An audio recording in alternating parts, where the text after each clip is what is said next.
Amen, amen. Amina.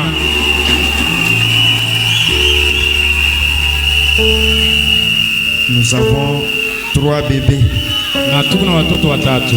Les enfants sont la bénédiction de l'Éternel. Batoto beko baraka wa milele. Nous sommes dans Matthieu chapitre 19. Mathayo sura 18.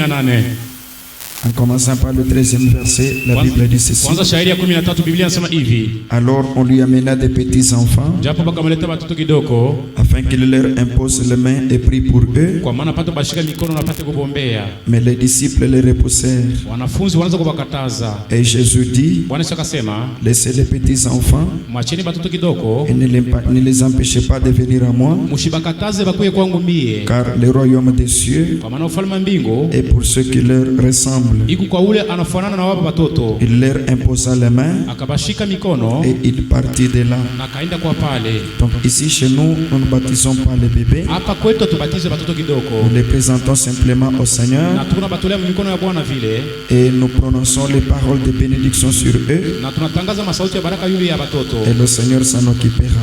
na Bwana ataangalia. Inclinons maintenant les têtes Tuinamishe vichwa sasa. pendant que le serviteur de Dieu, Joseph, avance aussi pour m'aider à consacrer rapidement les bébés. Mungu Yusufu alisaidie kwa maana imetutolea watoto baraka. Parlons au Seigneur pour consacrer les bébés. Tuseme kwa Bwana apate kutolea watoto.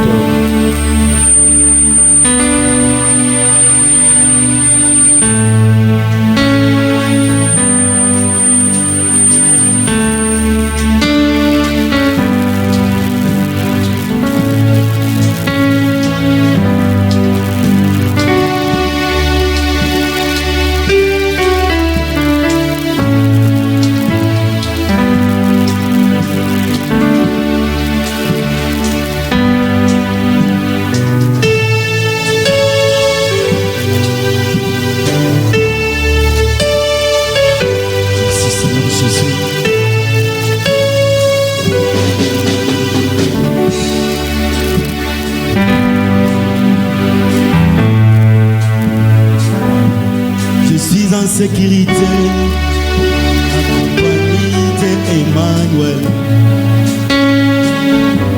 Je suis dans la joie, accompagné d'Emmanuel.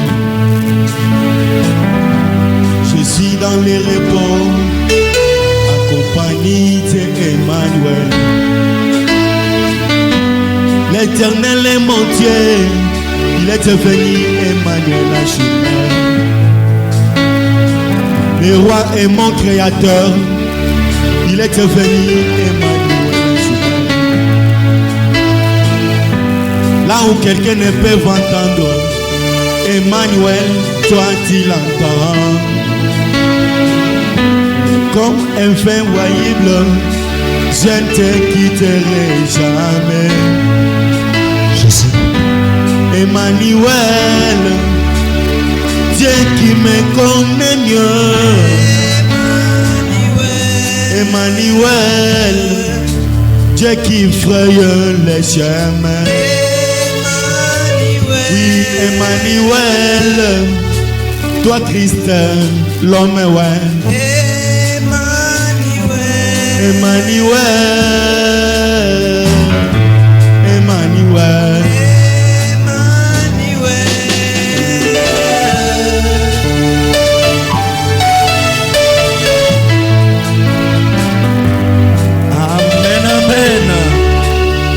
Acclamons le Seigneur Jésus-Christ.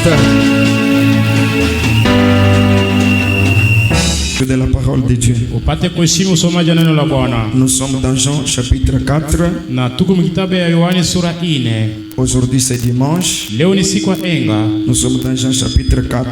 Yohane sura 4. Au verset 20. Shairi ya 20. La Bible dit ceci. Biblia inasema hivi. Nos pères ont adoré sur cette montagne. Baba yetu baliabudu yule ya mulima. Et vous dites. Na munasema. Et vous dites vous. Na mweye munasema. Que le lieu où il faut adorer est à Jérusalem. Fashili na pashu kuabudu iko kule Yerusalema. Femme, lui dit Jésus. Ule mwanamke akamwambia Bwana Yesu, crois-moi, unyamini mie, l'heure vient wakati nakuya où ce ne sera ni sur cette montagne, haitakuya wala pa hii mulima ni à Jérusalem que vous adorerez le Père. au kule ku Yerusalema mutabudu Baba, Vous adorez ce que vous ne connaissez pas. na Mungu nabudu kile amufamu. Nous adorons ce que nous connaissons, Sisi tuko nabudu kile tunafamia mzuri, car le salut vient des Juifs. kwa maana okovu inatoka kwa Wayahudi. Mais l'heure vient, Wakati kunakuya et elle est déjà venue, na isha kutimia, où les vrais adorateurs wabudaji wa byakweri adoreront le Père en esprit et en vérité. watabudu Baba mukiro na mukweli, Car ce sont là les adorateurs que le Père demande. kwa maana ni bale babudwaji Baba eko na hitaji, eko napenda. Dieu est esprit Mungu eko roho et vile, il faut que ceux qui l'adorent inapendeza bene kuabudu Mungu l'adorent en esprit et en vérité. bamwabudu muro na mukweli Que tena. le Seigneur Jésus bénisse la lecture de sa parole. Bwana Yesu abariki usomaji wa neno lake. Nous pouvons nous mettre maintenant, peuple du Seigneur, Tunaweza kuikala sasa taifa ya Bwana, les enfants de Dieu, batoto ya Mungu, appelés dans ce temps de la fin, benipitia mwili wakati ya mwisho, que Christ seul a réuni en ce temps de la fin. na Kristo yeye peke yake anabachangisha wakati ya mwisho. Que Dieu vous bénisse. Mungu ambariki. Que Dieu vous bénisse. Bwana awabariki. Dites quand même à celui qui est à côté de vous que Dieu vous bénisse. Ambia mwanako pembeni yako, mwambia sema Mungu akubariki. Dites-lui, ne sois pas triste. Umwambia sema hapana, Bwana huzuni, Tu es fils de Dieu. huku mwana wa Mungu, Tu es fille de Dieu. huku binti wa Mungu. Amen, amen. Amina, amina, Amen, amen. amina, amina. Vraiment, nous sommes dans la joie ce matin. Lakini tuko furaha mingi asubuhi ya leo, Comme notre merveilleux Seigneur nous a donné la vie. kama Bwana wetu wa damani anatupatia uzima.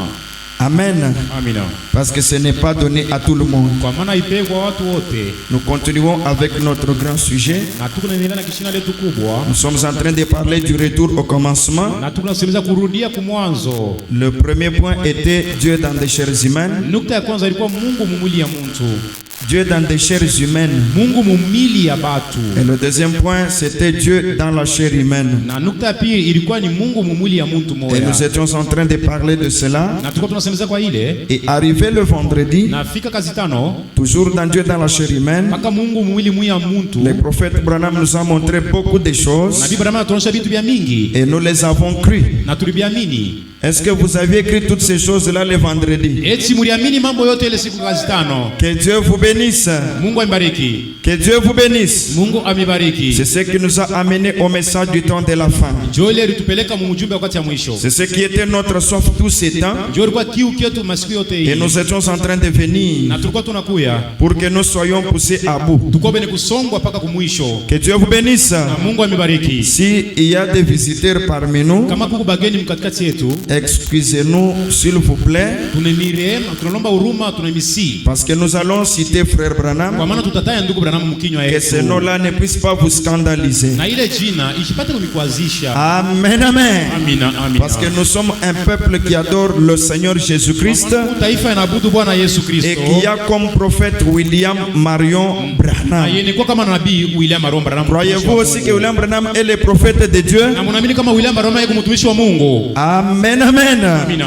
William Branham est le prophète de Dieu. William Marion Branham yeye nabii wa Et Mungu. nous avons compris que William Branham est le voile même de Dieu. Na tukielewa kama William Branham yeye pazia ya Mungu. Nous avons commencé, c'est presque 2 mois maintenant. Tunaanza karibu Si je ne me trompe pas, c'est presque 2 mois. Kama msidanganye miezi mbili. Où on est en train de faire cet enseignement Na ole tunaleta hii mafundisho. pour que nous puissions être stabilisés, Kwa maana tupate kusimamisha imara. que nous puissions être sur place dans la foi, Kwa maana kusimama fashi moja que nous muimani. ne puissions pas tanker ni à gauche ni à droite, Tushitange kushoto au mais kuume. que nous soyons dans les saintes écritures, Na tukue miandiko takatifu, dans la parole écrite sauti yenye kuandika, et dans la parole révélée. sauti yenye kufununiwa. Et le vendredi, Frère Branham nous a dit, Na kazi tano ndugu Branham tuambia, quand on parle de Malachie 4 dans cette Bible, wakati tunasema Malaki 4 mu Biblia hii, et nous avons vu clairement le vendredi le prophète na dire tuliona wazi peupe nabii anasema, que quand on parle de Malachie 4, wakati wanasema kwa Malaki 4 ça veut dire iko na maanisha que c'est le Seigneur Jésus-Christ lui-même qui devait venir. ni kusema Bwana Yesu yeye peke yake alipaswa kuwa kudunia, Et celui que nous avons reçu aujourd'hui, na ule tunapokea leo Élie le prophète de Malachie 4, Elia nabii wa Malaki 4 c'était le Seigneur Jésus-Christ lui-même. ilikuwa ni Bwana Yesu yeye peke yake.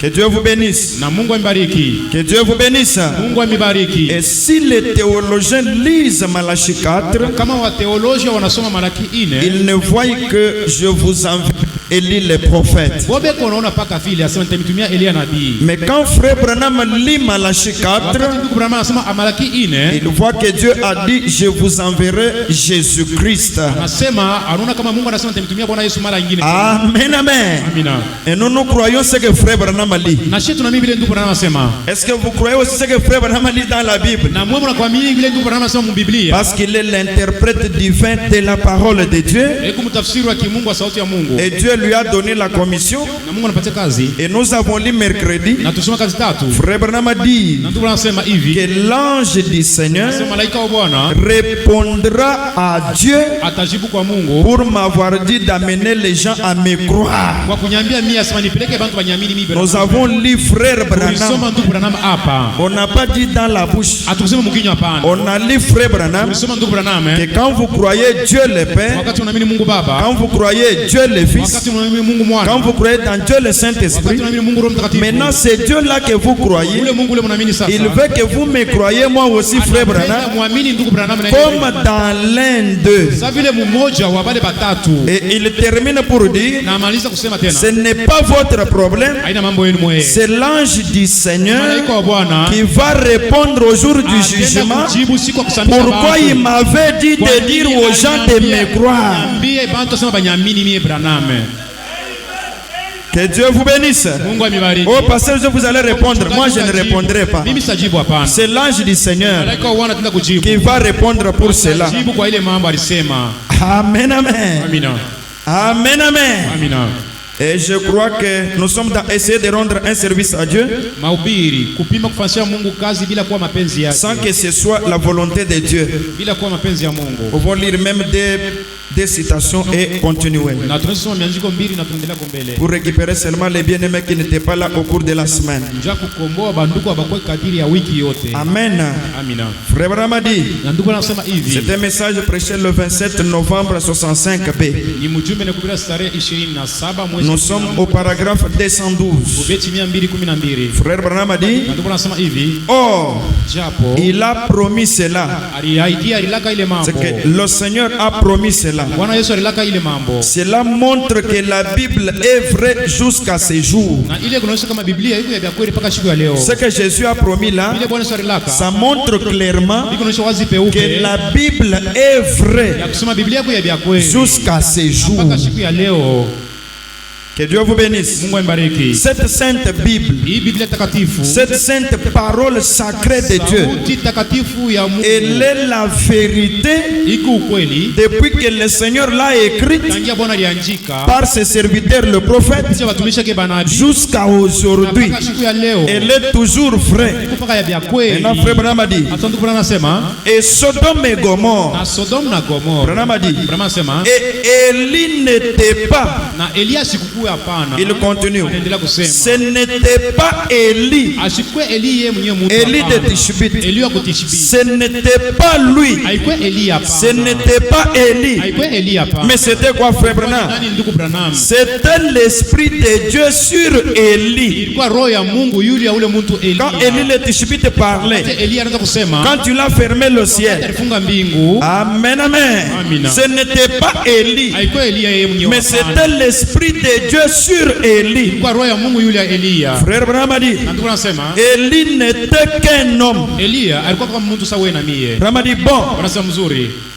on a eu des Élie, Tulipata Baelia ba mingi. beaucoup d'Élie. Baelia ba mingi. Oh, je suis Élie, Na niko Elia. je suis Élie. Niko Elia mie tu. Tous ces gens-là sont des Élie. Wale batu bote walikuwa ba Elia. On a eu des Élie. Na tunapata Baelia ba mingi. On a eu des par-dessus d'Élie. Vya yulu na vya mankochi ya Elia. Que Dieu vous bénisse. Mungu bariki. On a eu des manteaux d'Élie. Tunapata mankochi ya ba Elia. Et on a eu tout d'Élie. Na tunapata vyote vya ba Elia. On a eu tout. Vyote tulivipata. Maintenant, frère Branham a dit, Sasa tumbo anasema hivi. mais Lakini l'Élie d'aujourd'hui d'aujourd'hui, Elia usiku wa leo on a eu des Élie. ulipata ba Elia ba. Tout ce temps là-bas. Wakati yote ya Élie de Tishbite, Elia Tishbite, Élisée, Elisha, les Jean-Baptiste et les autres là, ils avaient l'esprit d'Élie. walikuwa na roho ya Elia. Mais frère Branham a dit, anasema hivi, mais lakini l'Élie d'aujourd'hui, Elia wa siku wa leo, c'est qui frère Branham? ndugu Branham, L'Élie d'aujourd'hui, Elia wa siku wa leo, c'est le Seigneur Jésus-Christ. Bwana Yesu Kristo yeye peke yake. Que Dieu vous bénisse. Amina. Que Dieu vous bénisse. Les autres avaient l'esprit de Dieu sur eux. Walikuwa na roho ya Mungu yule hapo. Amen. Amina. Amen. Amina. Les autres Bengine avaient l'esprit de Dieu sur walikuwa na eux. roho ya Mungu yule hapa kichwa yabo. Mais l'élite d'aujourd'hui, Elia wa siku wa leo, frère Branham a dit, ndugu nasema l'élite d'aujourd'hui, Elia wa siku wa leo c'est le Seigneur Jésus-Christ. ni Bwana Yesu Kristo yeye peke yake. Frère Branham a dit, Ndugu nasema cet Élie qui est Jésus-Christ, yule Elia mlikuwa Bwana Yesu Kristo. Branham a dit, Branham anasema il doit venir anapaswa kuwa mdunia selon Luc 17:30. kufuatana na kitabu cha Luka 17 kipanda 30. Croyez-vous que Luc 17:30 est accompli? Unaamini kama Luka 17 C'est lui qui est parlé dans Luc 17:30. anasema kitabu cha Luka 17. C'est le Seigneur Jésus-Christ. Bwana Yesu pekee bana semezea. Amen. Amina. Le Fils de l'homme là, Mwana wa mtu c'est le Seigneur Jésus-Christ. ni Bwana Yesu yeye peke yake. Frère Branham a dit, Ndugu nasema Amen, Amen. amina amina. Frère Branham continue encore. Anaendelea kusema tena. Il dit, Anasema c'est là où il est dit ni pale inasemewa mu Biblia que le Fils de l'homme doit venir, mwana wa mtu anapaswa kwa dunia. doit paraître parmi les gens. Anapaswa kuonekana mkakati ya watu. Frère Branham a dit, Ndugu anasema pas un homme, haina mtu hapana. Dieu. Mungu yeye mwenyewe. Amen. Amina. Pas un homme, Mtu hapana. mais Dieu. Lakini Mungu yeye mwenyewe. Frère Branham continue.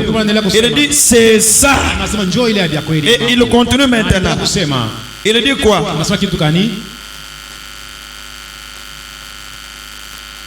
Ça viendra à travers un prophète. Itakuwa kupitia nabii fulani wa Mungu. Et il n'a pas eu deux prophètes majeurs en même temps. Na hakuwezi kuwa manabii bakubwa mu wakati mmoja Jamais au monde. kama hawezi kuonekana kwa dunia. Branham dit, voyez, Unasema unaona? deux têtes. Vichwa viwili. Il saute. Analuka. Il faut qu'il y ait une seule tête. Inapenda kukua kichwa kimoja. Il faut que Dieu ait un seul homme sous son contrôle. Inapenda Mungu akwe na mtu mmoja ule kuna chunguza kuna mwangalia. Branham dit, voyez, Unaona? il y a un seul Dieu. Huku Mungu mmoja. Il y avait le Père, kwa Baba, le Fils Mwana et le na Saint-Esprit. Roho Mtakatifu. Mais un seul Dieu au-dessus de tout ça. Mungu mmoja yule ya vile vyote. Branham dit, remarquez Mwangalie mtazameni. qu'il faisait qu'utiliser ses fonctions. Anaanza kutumikisha ile makazi yote. C'est ce qu'il a fait avec Élie. Yule alifanya na Elia. L'esprit d'Élie, Roho ya Elia il utilisait cet esprit. anatumikisha ile roho ya Elia. Mais c'est le même Dieu Mungu mmoja mmoja. qui le contrôlait tout le temps pour accomplir sa parole. Anaweza kubachunguza wakati yote ndio apate kutimiza sauti yake. Amen, amen. Amina. C'était toujours le même Dieu Ilikuwa paka Mungu mmoja. qui le contrôlait tout ce temps Anaweza kubachunguza wakati yote. pour contrôler sa parole. Ndio kuangalia sauti yake mzuri. Nous lisons encore quelque part pour aller vite. Na tunasoma fasi moja fulani kwa kwenda haraka. Nous sommes dans honte de lui. Msikie aya juu yake. Là où nous avons lu vendredi. Pale tusoma kazi tano. On lit même ces deux et on saute. Na tunasoma ile tunaluka tena. Honte de lui prêché le 11 juillet 65. Msikie aya inakubira sare ya 11 mwezi ya 7 mwaka 65. Nous sommes au paragraphe 67. Beti 67. Frère Branham a dit, Na ndugu anasema, le voici avec cet ange. tazama ye huyu na bamalaika 7. Le voici. Ye huyu hapa. Lui là, Yeye ule. avec cet ange. Bamalaika 7.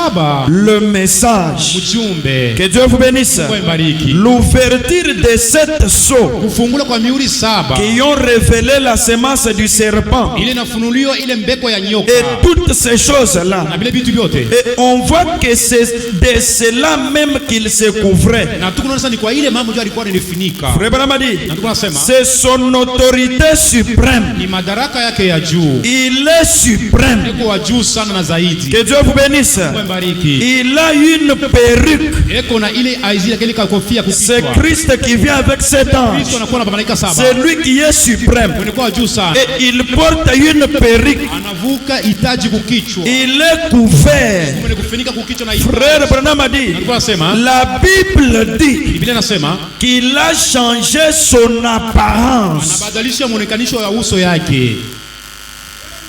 Amen. Amina. Amen. Amina. Ce Christ qui vient, Ule Kristo anakuwa kutumia. ayant cette périque-là, Unikuwa unahitaji mais la kujua. Bible nous dit Biblia inasema hivi. que ce Christ-là Ule Kristo ule. a changé son apparence. Anabadilisha muonekanisho wa uso. Frère Branham continue. Ndio anasema kuendelea.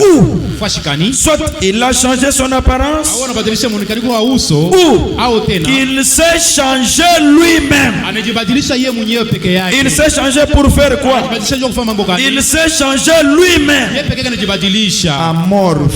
Mungu akujibadilisha mauso. Que Dieu vous bénisse. Bariki. Ce Christ-là Ule Kristo ule a changé son apparence. anabadilisha uso yake ya kumacho. Il s'est changé lui-même. Anajibadilisha yeye peke yake. Amorphe. Mungu akubadilisha mauso. Ce mot vient d'un mot grec. Ile tamto inatokea mtamko ya Kiyunani. Amorphe. Kwa kujibadilisha mauso. Qui désigne un acteur grec. Iko naonesha ule mtu akufanya kazi matendo mwa fulani. Jouant plusieurs rôles. Iko nafanya makazi ya mingi. Frère Branham dit, Tunasema aujourd'hui, leo il est une chose. iko kitu fulani. Et dans l'acte Na suivant, matendo tafika kumbele. il est autre Anakuwa chose. kitendo kingine Maintenant, tena. il interprète. Sasa anatafsiria ile mambo. Il était Dieu le Père Alikuwaka Mungu Baba dans un acte. mtendo fulani ingine. Dieu le Fils Mungu Mwana dans un autre acte. mtendo ingine tena.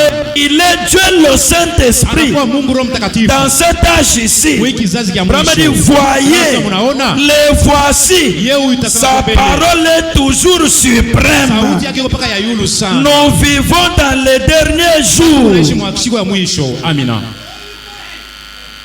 Amen. Amina. Amen. Amina.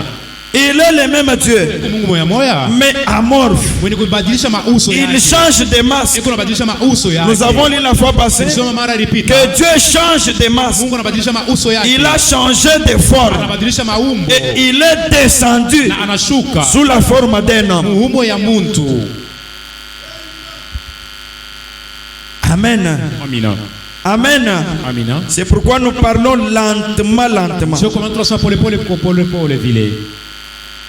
Que Dieu vous bénisse. Na Mungu amebariki. Que Dieu vous bénisse. Bwana awabariki. Que Dieu vous bénisse. Bwana awabariki. Si nous pouvons répéter encore quelque chose. Kama tunazungumza kitu mwa fulani tena. Frère Branham dit, Na ndugu nasema tena hivi hapa. nous sommes dans Dieu dévoilé. Mungu mwenye kujifunua vile.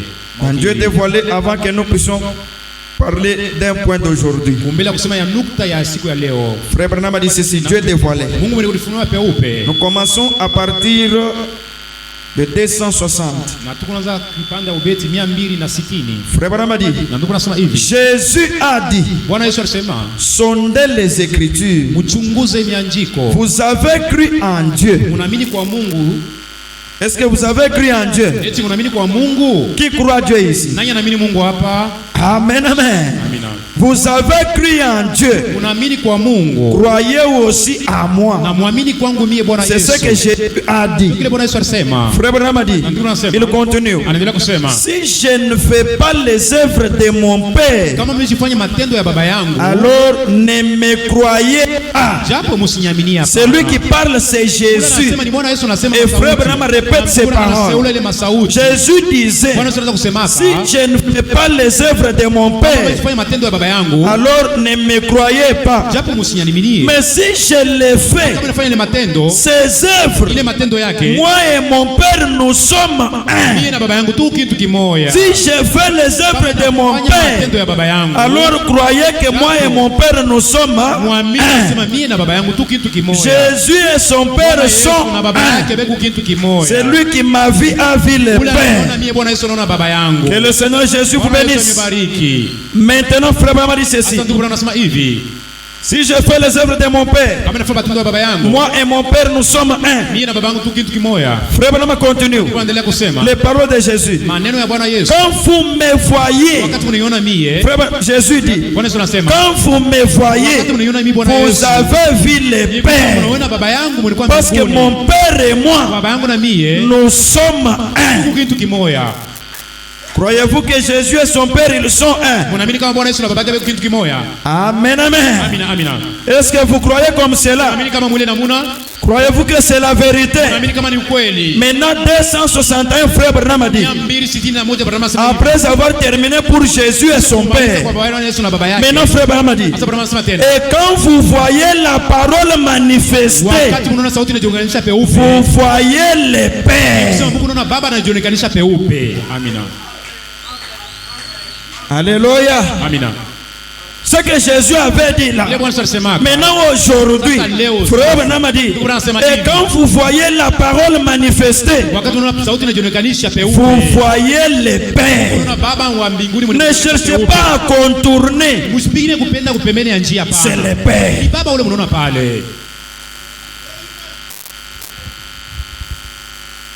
Amen, amen. Amina, amina. Frère Branham continue. Vous Vous voyez le Père. munaona baba, Virgule. mkato, Dieu. Mungu. Père là. Baba ule C'est Dieu. ni Mungu, kwa Mungu yeye mwenyewe. Frère Branham continue. Niko naendelea kusema. Parce que la parole Kwa maana sauti ya Mungu est le Père. iko baba yeye mwenyewe wa mbinguni. La parole Sauti est Dieu. iko Mungu yeye mwenyewe. Frère Branham continue. Naendelea kusema tena. Et la parole manifestée, Sauti inajionekanisha c'est peupe. Dieu lui-même. Yeye mwenyewe peupe kumbele ya watu. Que Dieu vous bénisse. Mungu ibariki. Que Dieu vous bénisse. Mungu ibariki. Et la parole manifestée, Sauti inajionekanisha c'est peupe. Dieu lui-même Mungu yeye mwenyewe qui prend sa parole anakamata sauti et yake qui la manifeste parmi les croyants. kati ya baaminifu. Amina. Ce n'est pas Gabriel Haina Gabrieli qui hapana. tait ces histoires. Toke mule vitu hapana. C'est Dieu lui-même Mungu yeye mwenyewe. qui prend la parole pour cet âge Njoo hii kizazi cha et mwisho. qui la manifeste. Anaionekanisha peupe kumbele ya watu. Amen. Amina. Amen, amen. Amina. Croyez-vous que c'est la vérité? Unaamini kama ni ukweli? Croyez-vous que c'est la vérité? Unaamini kama ni ukweli? C'est qu'aujourd'hui, Sema leo nous avons reçu le Père lui-même tunapokea baba yeye mwenyewe wa mbinguni. en train de manifester sa parole. Eko ndio kuonekanisha peupe sauti yake. Ce dimanche-là, Branham avait dit, Kaenga ndio Branham sema. nous avons reçu le créateur de la Genèse. Muumbaji wa mwanzo yote. Amen, amen. Amina. Celui qui s'absente au cours de la semaine, il nous donne un grand travail. Ule kuna lofa kadiri ya wiki, eko natupatia kazi ya nguvu. Frère Branham a dit ceci. Na ndugu anasema hivi. Amen, amen. Amina, amina. Ah, William Branham, William Maron Branham, Bill Branham, Bill Branham. 281 frère Branham a dit, 291 Branham anasema hivi. comme il l'était dans Moïse. Vile Mungu alikuwa ndani ya Musa, Que Dieu vous bénisse. Mungu ambariki. Comme Dieu Vile Mungu était dans Moïse. alikuwa ndani ya nabii wake Musa, Quand la parole était dans Moïse, wakati sauti ya Mungu ilikuwa ndani ya mtumishi Musa, Moïse était Dieu en chair. Musa alikuwa Mungu mumwili ya muntu. Alléluia. Amina. Alléluia. Comme Dieu était dans Moïse. Vile Mungu alikuwa ndani ya mtumishi wake Musa, Quand la parole était dans Moïse, wakati sauti ya Mungu ilikuwa ndani ya Musa, il était Dieu en chair. alikuwa Mungu mumwili ya muntu. Amen, amen. Amina. Est-ce que c'est la vérité? Ni vya kweli eti hii mambo. Lisez aussi dans vos brochures si c'est la vérité. Mabrosha yenu kama ni vya kweli. Il était Dieu à Moïse Alikuwa en chair. alikuwa Mungu mumwili ya muntu. Frère Branham continue. Na ndugu anaendelea kusema. Écoutez ce qu'il dit. Mtikile anasema tena, Quand elle était en Jésus, wakati Mungu alikuwa ndani ya Bwana La Yesu. parole. Sauti. quand elle, Wakati sauti ilikuwa ndani ya Bwana Yesu. quand la parole était en Jésus, Wakati sauti ilikuwa ndani ya Bwana Yesu. c'était Dieu en chair. Ilikuwa Mungu mumwili ya muntu. Ce qui fait de quelqu'un Dieu en chair, Ile inafanya muntu akwe Mungu mumwili c'est ya la muntu. parole de Dieu dans cet homme. Hii kunafanya sauti ya Mungu ndani ya ule muntu ule. Alléluia. Amina. Amen, amen. Amina. Maintenant, frère Branham dit, Sasa ndugu anasema il hivi. dit, voyez, Sasa mnaona? est-ce que vous avez vu? Eti mnaona? Voyez, Mnaona? tout ce qu'il a fait, Yote bila alifanya c'est changer son masque. ni kubadilisha uso yake vile. Que Dieu vous bénisse. Mungu ambariki. Le Dieu qui était en Moïse, Mungu alikuwa ndani ya Musa. c'est le même qui était en Jésus. Mungu mwenyewe alikuwa ndani ya Bwana Yesu. Mais il a changé les masques. Anabadilisha mauso yake. Appelé Moïse. Anakutia kama Musa. Il est entré dans un autre masque. Mwili ingine tena. Appelé son Yeye fils. kutia mwana wake. Et il change encore des masques. Anabadilisha tena mauso yengine tena. Amen. Amina. Amen. Amina. Frère Branham a dit, Na ndugu nasema tout ce qu'il a fait, yote bila alifanya c'est changer son masque. kubadilisha uso yake. Pas sa parole. Haina sauti yake La hapana. parole, elle ne change pas. Sauti yoyo haibadilika hapana. Parce que la Bible dit, Biblia nasema Amen, amen. Amina. La parole est éternelle. Sauti iko ya milele. Les cieux et la terre passeront, Mungu vitapita. mais la parole ne passera pas. Haitapita hapana. Que Dieu vous bénisse. Abariki. Mais quand cette parole qui ne passe pas Wakati ile sauti haipita hapana. était dans Ilikuwa Moïse, ndani ya Musa. il était Dieu en chair. Alikuwa Mungu mwili ya Mungu. Quand elle était en Jésus, c'était Dieu en Ilikuwa chair. Mungu mwili ya Mungu. Frère Branham a dit, Mungu anasema il a simplement changé son masque. anabadilisha mpaka mauso yake. Pas sa parole, Haina sauti yake pas hapana. sa nature. Haina hali yake. Maintenant écoutez, Sasa msikieni. le Dieu qui a changé de Mungu masque, anabadilisha mauso qui yake. ne change pas la parole. Anabadilisha sauti yake. Branham a dit, Branham anasema tena. il est le même hier, Eku yule jana. aujourd'hui Leo. et éternellement. Milele kwa milele tena. Alléluia. Amina. Ce Dieu-là est le même. Ule Mungu wako Mungu moya moya. Hier, Jana en changeant de masque, kubadilisha mauso yake. pas la parole. Haina sauti yake. Aujourd'hui, Leo, en changeant de masque, kubadilisha mauso yake. pas la parole. Haina sauti yake. Éternellement, Kwa milele en tena. changeant de masque, Kubadilisha mauso pas la yake. parole. Haina sauti yake. Frère Branham a dit, Ndugu anasema. il a simplement changé de forme. Anabadilisha mpaka maumbo yake Mungu. Comment il a changé de forme? Anabadilisha maumbo yake. Il est passé de Noé Anatoka kwa Noa à Moïse. kwa Musa tena. Amina. Alléluia. Amina. Que Dieu vous bénisse. Mungu ambariki. Il est passé de Noé Anatoka kwa Musa à Moïse. anaenda kwa C'est ça la forme. Jo umbo ile anabadilisha. Que Dieu vous bénisse. Mungu ambadilisha. Il a quitté la forme de Noé. Anatoka muumbo ya Noa. Il est entré dans la forme de Moïse. Anaingia muumbo ya Musa. Frère Branham a dit, Ndugu anasema. il est passé de Moïse Anatoka kwa Musa à David. kwa Daudi. Le Amina. même Dieu. Mungu moya moya. Que Dieu vous bénisse. Mungu ambariki. Frère Branham continue. Mungu anaendelea kusema De David, kutoka kwa Daudi Joseph, kwa Yusufu. et ainsi de suite, Hivi vya kufuatana tena kumkongo. jusqu'à ce qu'il en vienne à la plénitude de la divinité corporellement. Anakuwa na utele ya Mungu ndani ya mwili ya Mungu. C'est-à-dire Jésus. Kama Bwana Yesu. Mais Branham a dit, voyez, Unaona ile mambo. 282, Branham a dit, Makumi mbili na kenda c'est encore le même tena Dieu. Mungu tena moya moya tena. Amina. Alléluia. Amina.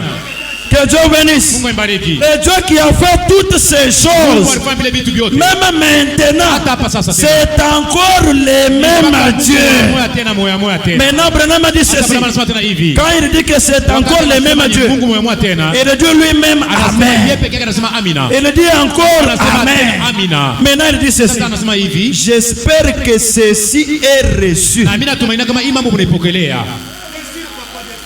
J'espère que vous avez reçu ça. Mnapokelea hii mambo.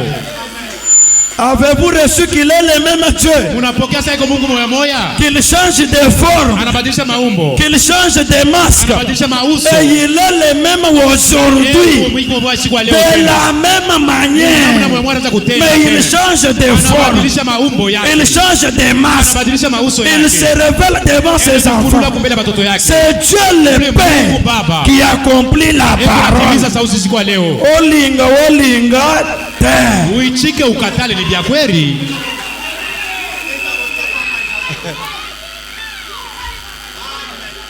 Alléluia. Car c'est encore le même Dieu aujourd'hui. Ni mpaka Mungu mwanzo siku ya leo. Frère Branham dit Amen. Ndugu anasema Il dit amina. encore Amen. Anasema amina. J'espère, Mimi nawazia sisi. j'ai Niko confiance, natumaini. je crois Naamini kwa moyo mzima. que vous avez reçu ça. Pokea hii mambo tunasema hapa.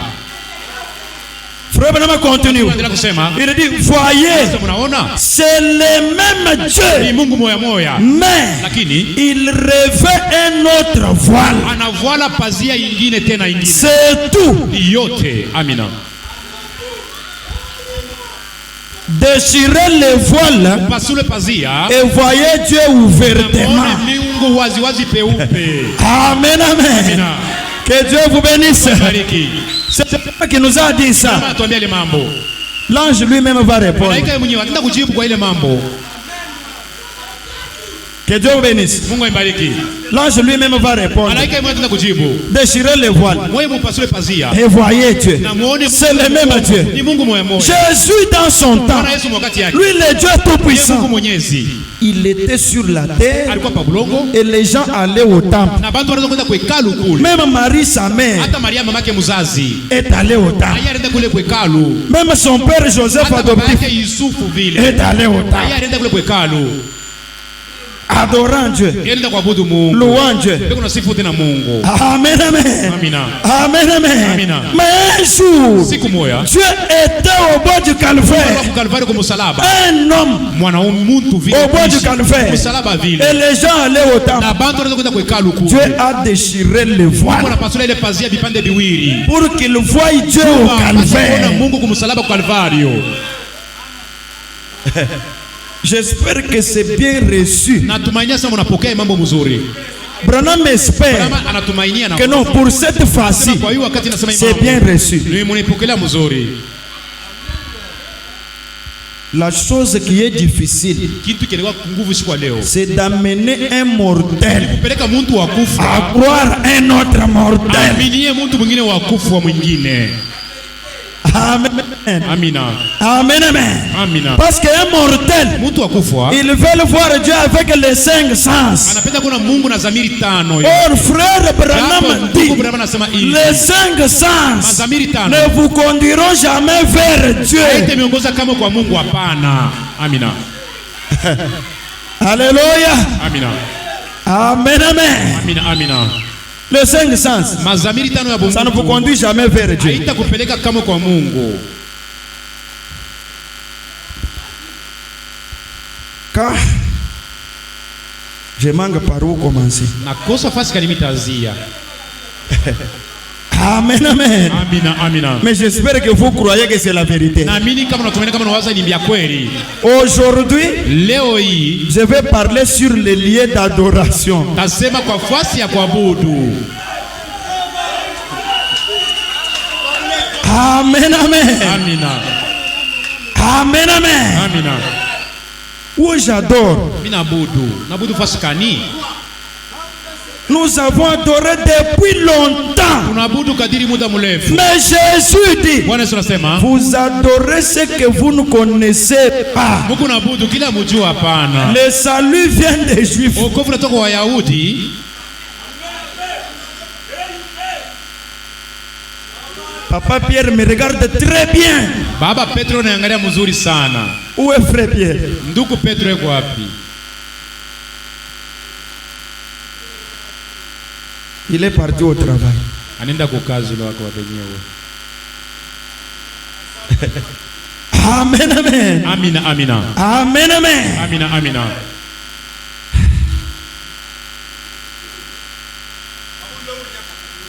Nous avons lu vendredi, frère Mamadi, pousser à bout. Tulisoma kazi tano. Ndugu Branham anasema mwenye kusongwa mwisho, mwenye kufikia paka kumwisho ya mambo. Que Dieu vous bénisse. Mungu aibariki. Que Dieu bénisse. Mungu aibariki. C'est vraiment que nous a dit pousser à bout. Mwenye kufikisha paka kumwisho, mwenye Vous kusonga. voulez aussi être poussé à bout. Na Mungu anapenda kumisumisha paka kumwisho. Frère Branham dit ceci. Na ndugu Branham anasema hivi. Amen, amen. Amina. Amina. D'abord, qu'est-ce que l'adoration? Kwanza ni kinini kuabudu au kuabudu? L'adoration, c'est quoi? Mabudu ni kitu gani au kuabudu? Le dictionnaire dit ceci. Kamusi inasema hivi. Frère, toi tu interprètes même les mots dictionnaire. Que Dieu te bénisse vraiment. Amen hapa. Le dictionnaire c'est Kamusi. Amen, amen. Frère, le dictionnaire dit ceci. Kamusi inasema hivi. Adorer Kuabudu signifie iko na maanisha honorer une divinité kuheshimia Mungu mwa fulani en lui rendant le culte qui lui est dû. na kumfanyia ile ibada ile na mstahili ule Mungu. Adorer signifie Kuabudu kunamaanisha honorer une divinité kuheshimia bumungu fulani en lui rendant le culte qui lui est dû. na kumfanyia ibada ile na stahili ile bumungu. Ou encore Au fashi kusema tena rendre des respects extraordinaires kuleta heshima ya mastajabu ya yulu sana en se prosternant. na mkuinama hivi kukunjamisha kichwa chini.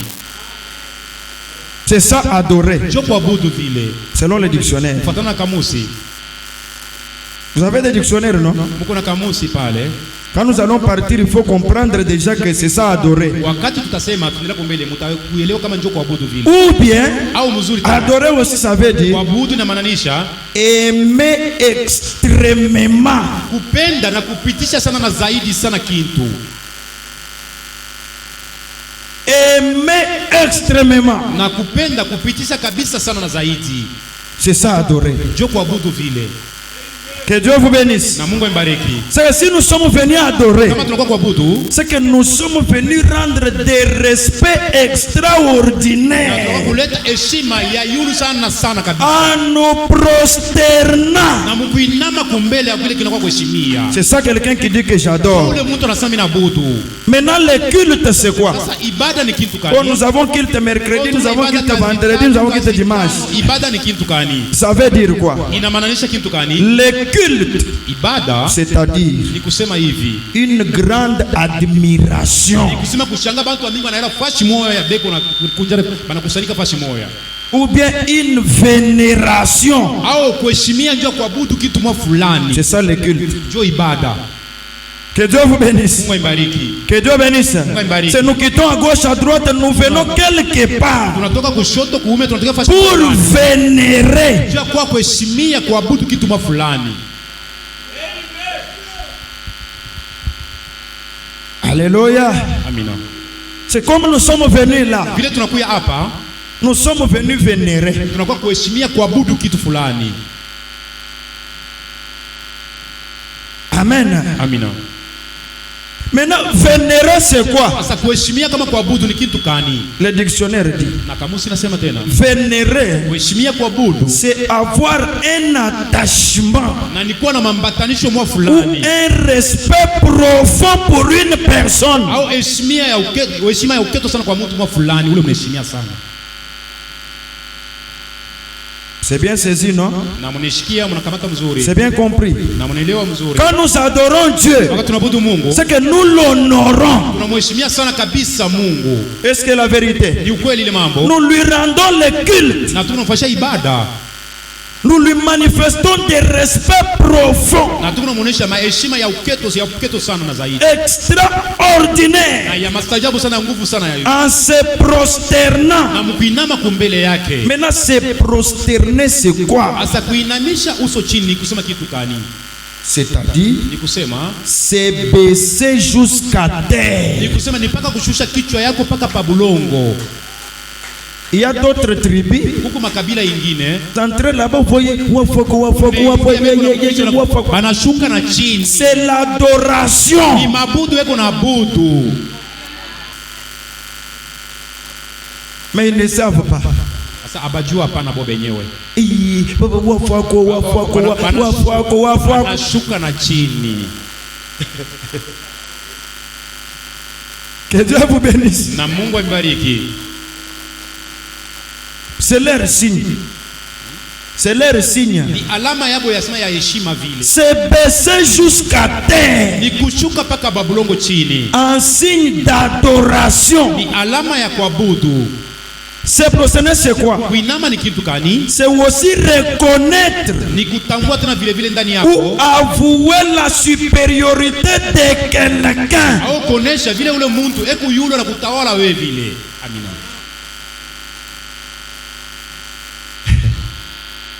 Que Dieu bénisse. Na Mungu ambariki. Que Dieu vous bénisse. Mungu ambariki. Reconnaître la supériorité. Na kutambua sema ule muntu unaenda kumbele yake yulu yako.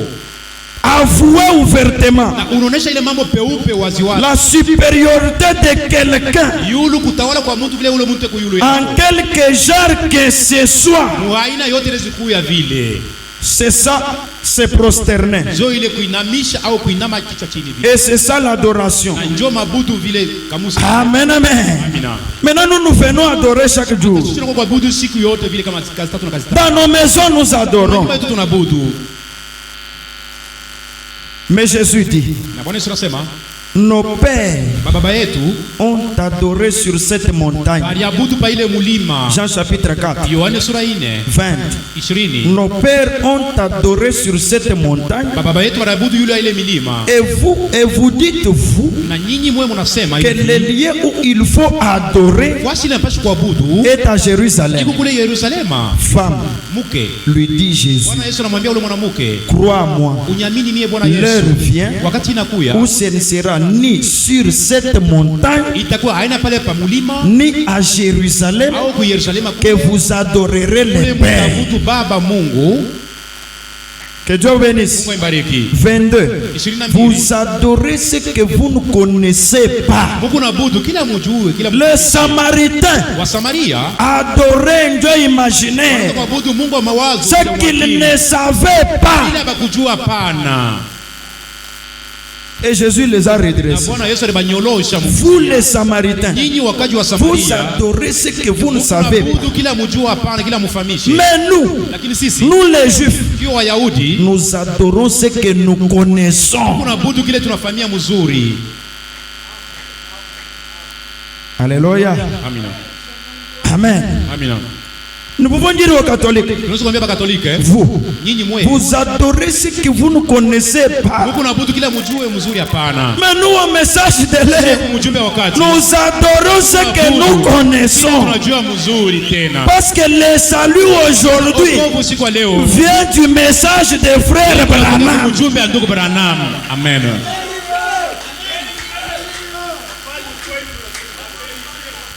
Alléluia. Amina. Le salut aujourd'hui, Wokovu siku ya c'est leo le message des frères Branham. mjumbe wa ndugu Branham. Parce que Élie de Malachie 4, Elekea malaika c'est le Seigneur Jésus-Christ lui-même peke yake. Amina. dans la chair humaine. Mwili ya mtu. Alléluia. Amina. Je parle lentement, lentement. Nasema pole pole pole pole. C'est un enseignement. Ni mafundisho. Je prends d'abord l'onction chez Pasteur Joseph. Nakamata upako kwanza kwa Prends-moi l'onction. Donne-moi l'onction. Unipatie upako. Que Dieu vous bénisse. Na Mungu aibariki. Soyez maintenant très connectés. Kumbe nikuunganisha sasa hapa. Frère, la Bible continue. Biblia inaendelea kusema, Vous adorez ce que vous ne connaissez pas. Mungu unabudu kila mjue mzuri hapa. Nous adorons ce que nous connaissons. Sisi tunabudu kile tunajua. Car le salut vient de... Kwa maana wokovu inatoka kwa Wayahudi. Le verset 23. Shairi 23. Mais l'heure vient. Wakati kunakuya, L'heure wakati vient. iko nakuya Et kumbe. elle est déjà venue. Isha kutimia, isha kufika. Où les vrais adorateurs Babuduaji baba kweli. adoreront le Père Tabudu Baba en esprit kiroho et en vérité. na mkweli. Amen. Celui qui va adorer ce matin, Ula tabuda siku ya leo. c'est celui qui a l'esprit. Mpaka ule mwenye kuwa na roho ya Mungu. Parce qu'ici nous avons la vérité. Hapa tuko na ukweli. La vérité c'est la parole de Dieu. Sauti ya Mungu. L'esprit c'est le baptême du Saint-Esprit. Roho ni ubatizo roho. Et celui qui a les deux, Ule mwenye kuwa na vyote viwili. il a le droit d'adorer. Eko na ruhusa ya kuabudu Mungu. Amen. Amina. Frère Branham a dit, Na ndugu anasema car kwa maana ce sont là, non, la Bible plutôt, Biblia inaendelea kusema verset 23, 23. car Kwa maana ce sont là ni bale babuduaji, les adorateurs bale babuduaji ba. que le Père demande. Bale baba iko na hitaji iko na Quel adorateur? babuduaji kani? Les adorateurs qui adorent en esprit Bale banabudu mkiroho ya Mungu vile. et en vérité. Ukweli beko nabudu Ce Mungu. sont ces adorateurs Bale bakuabudu bale Mungu. que le Père Bale demande. baba iko na hitaji iko naomba. En dehors de ces adorateurs ici, Inji ya bale babuduaji bale. les autres ne sont pas demandés par le Père. Bale baba shibaombe hapana. Verset 24. Shairi 24. Dieu est esprit. Mungu eko roho vile. Et il faut que ceux qui l'adorent Bale bale kuabudu Mungu. l'adorent en esprit et en vérité. Kuabudu mkiroho na muukweli. Amen. Amina. Regardez celui qui est à côté, s'il dort. Angalia pembeni kama wewe unalala bushingishi, muangalie. Frère Branham a dit, Ndugu Branham anasema celui qui dort pendant qu'on prêche, ule kuna lala usiku wakati tunahubiri, il adore les. eko na abudu. C'est aussi adorer. Ni kuabudu na yeye, eko na abudu na yeye pale eko, inafaa kazi yake. Amen, amen. Amina, amina. Que Dieu vous bénisse. Mungu ibariki. Voilà. Frère Branham a dit ceci. Na ndugu Branham anasema hivi. Maintenant c'est Frère Branham. Sasa ni ndugu Branham. Vous aimez Frère Branham? Unapenda ndugu Branham? Écrivez. Mwanjike kama unampenda. Frère Branham a dit ceci. Ndugu anasema hivi. Nous sommes dans la divinité de Jésus-Christ. Mahubiri bumungu bwa Yesu Kristo. Prêché le 25 décembre 49. Ilikubiria sare ya 25. Frère Branham a dit. Ndugu anasema hivi. Maintenant, hapa sasa, ce matin, asubuhi leo, nous sommes aussi le matin. na tuko asubuhi vile vile. Frère Branham a dit. Ndugu anasema. Maintenant, ce matin, hapa sasa asubuhi leo, je parle de 61 de l'ordinateur. Ubeti 61 mkampita. Maintenant, ce matin, Sasa asubuhi leo, je parle de la divinité de Christ. niko nasema kwa Mungu bwa Kristo. Pour que vous sachiez Kwa mpate kujua mzuri, qui est celui que nous adorons aujourd'hui. nani ule tuko naabudu siku ya leo. Amina.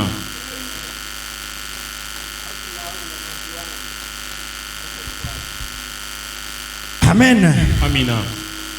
Parce que les catholiques adorent. Bakatolika na boko naabudu rabo Mungu. Les témoins de Jéhovah adorent. Wayahudi wa Yehova naabudu Mungu. Les méthodistes adorent. Wamethodisi na wao naabudu Mungu. Mais frère Branham veut nous fixer aujourd'hui. Lakini tunapenda kuweka mzuri. Je vais parler de la divinité de Jésus-Christ. Napenda kusema kubu Mungu wa La Yesu divinité Kristo. de Christ. Mungu wa Kristo. Pour que vous sachiez Kwa mpate kujua mzuri ya qui kusema. est celui que nous adorons aujourd'hui. Nani ule tuko naabudu siku ya leo? C'est qui frère Branham? Nani ndugu Branham? Branham a dit. Branham asema Il ne s'agit pas d'un bébé dans une crèche. aielekea kusema ule mtoto kidogo mkanyumba kabanyama, hapana. Amen. Amina. Amen. Amina. Que Dieu vous bénisse. Mungu ibariki. Que Dieu vous bénisse. Mungu ibariki. Celui que nous adorons Ule aujourd'hui. tunaabudu siku ya leo. Frère Branham a dit. Na ndugu anasema Il ne s'agit pas haina paka ule mtoto kidogo. d'un bébé dans une crèche. Ule mtoto kidogo munyumba ya banyama. Il ne s'agit pas Aielekea hapana. de Père Ya Noël. kusema ya ule baba Noeli. Frère Branham a dit. Na ndugu anasema Mais lakini nous adorons tuko naabudu le Dieu Tout-Puissant Mungu Mwenyezi. dans la divinité de son Fils. Mungu wa mtoto yake. Amina.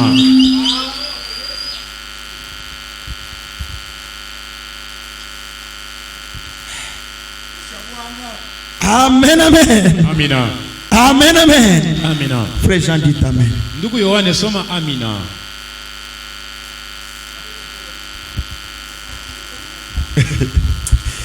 Amen, amen. Amina. Mais nous adorons Tuko naabudu leo le Dieu Tout-Puissant Mungu Mwenyezi. dans la divinité de son Fils. Mungu wa mwana yake peke yake. Est-ce que vous croyez cela? Eti mnaamini ile mambo. Frère Branham allège d'abord Abraham analekesha kidogo au imam. paragraphe 82 du même message. Ubeti 92 mjumbe moya moya. Et frère, Na ndugu, sœur, dada, cette divinité-là ule Mungu bule, que nous adorons ule là tunabudu bule, est en vous. huku ndani yenu. Amen. Est-ce que vous croyez que le Dieu que vous adorez est en vous? Na mimi nasema ule Mungu nabudu yuko ndani yenu. Mais les pentecôtistes ici, Wa Pentecosta, ils adorent ceux qu'ils ne connaissent pas. eko nabudu bila bajue bo benye peke. Ils adorent un Dieu au ciel Eko nabudu ule Mungu mnakuwa kumbingu ou dans la crèche. au munyumba ya banyama. Mais nous ce matin, Si asubuhi ya leo, nous adorons la divinité, tunabudu Mungu mais qui est en nous. alikuwa ndani yetu. Amina. Alléluia. Amina. C'est que celui qui n'a pas le Saint-Esprit, Ula shina na Roho Mtakatifu, il adore le Dieu de son pasteur. ni kusema eko nabudu Mungu wa mchungaji wake, Mungu wa benyewe. Lui n'a pas Dieu. Yashina na Mungu, eko nabudu Mungu wa benyewe. Vous voyez pourquoi nous vous demandions de chercher le Saint-Esprit. Unaona kwa nini tunamwomba mtafute Roho Mtakatifu? Alléluia. Amina. Et quand on va fermer les églises, Wakati batafunga makanisa, le pasteur sera quelque part, mchungaji atakuwa fasi mwa fulani, l'autre frère quelque part, huku mwingine fasi l'autre nyingine, quelque part. mwingine fasi Et nyingine. celui qui n'a pas le Saint-Esprit n'adorera jamais. Sitabudu kamwe.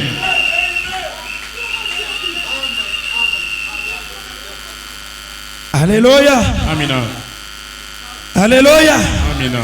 Frère, Ndugu, sœur, dada, cette divinité est en vous. ule Mungu ule Mungu ndani yenu. Encore un peu de temps. Kisha dunia kidogo. Et le monde ne me verra plus. Dunia itanyona pana. Mais vous, Nyinyi mwe. vous me verrez. Mutanyona. Car je serai avec vous. Nitakuwa na mwe pamoja. Même en vous. Jusqu'à la consommation des temps. Frère Branham a dit, est-ce que c'est Christ dans la crèche? Eti ni Kristo munyumba ya banyama? Lui-même Branham a dit non. Hapana. Est-ce que c'est celui-ci Christ dans la crèche? Eti ni huyu Kristo mwenye kwa nyumba ya banyama? Chaque jour, le 25 décembre, on est Jésus. Oh, beko nazalika Bwana Yesu na muzala ile mwezi siku yote. Mais nous, celui que nous adorons, Frère Branham a dit, est-ce que c'est Christ dans la crèche? Branham a dit non. C'est Christ en vous. Amen, amen. Branham a dit alléluia. Alléluia. Nous n'adorons pas Christ dans la crèche. Aujourd'hui, nous n'adorons pas Christ dans la crèche, mais Christ en vous, le Saint-Esprit, l'espérance de la vie. Alléluia. Dites à celui qui a le Saint-Esprit, nous adorons Christ en vous. Nous adorons Christ en vous. Le Saint-Esprit, l'espérance de la vie. Alléluia. Amina. Amen, amen. Amina, amina. Acclamons le Seigneur Jésus. Acclamons le Jésus-Christ. Christ en vous. Le Saint-Esprit. L'espérance de la vie. Branham dit alléluia. Le Créateur. Dieu lui-même. Habitant dans l'être humain. Alléluia. Alléluia. Le Créateur, Dieu lui-même, mais habitant dans l'être humain. Amen, amen. Et c'est celui-là que nous l'adorons. Amen, amen. Amina, amina. C'est celui qui n'a pas le Saint-Esprit, lui est exclu. Lui il chante, il danse, il saute, mais il n'adore pas.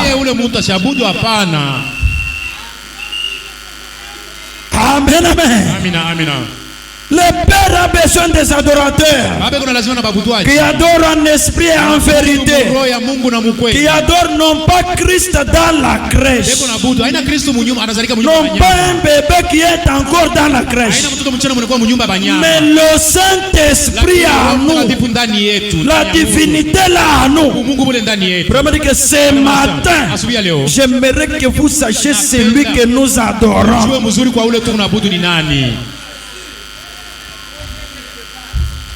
Nani mnyako kumukune kunga sambile tunu bana betu. Niende kumulima bandu kangu nikaombe mbele kwanza Mungu anaweza kunionekania kumulima kule. Frère, ce n'est pas le temps d'aller à la montagne. Haina wakati kupanda kumulima kushuka kupanda kushuka. Il n'y a pas Dieu sur la montagne. Kumulima kuna Mungu ashini. Aujourd'hui, leo Dieu est dans l'être humain. Mungu yuko ndani ya mtu kutembea kuishi.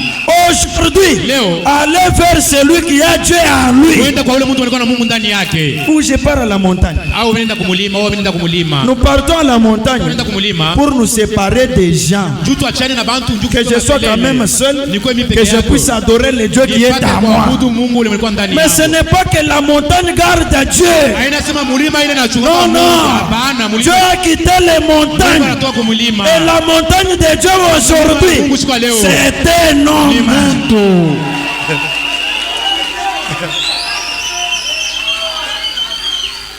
Amen, amen. Amina, amina. Alléluia. Amina. Oh, le message est bon. Mujumbe kumzuri.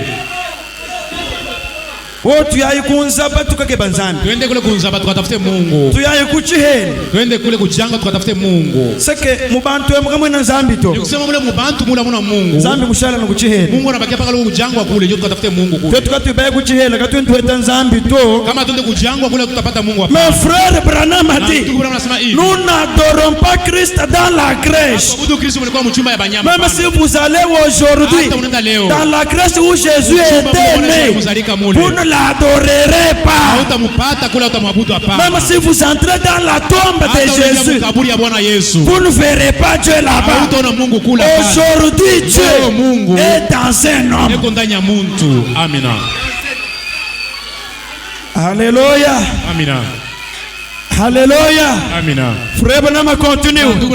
Il dit Alléluia. Alléluia. Le Créateur, Dieu lui-même, habitant dans l'être humain. Amen, amen. Frère Branham a dit, ce que nous serons n'est pas encore manifesté, mais nous le verrons tel qu'il est, car nous serons semblables à lui. L'esprit dans l'être humain. Amina.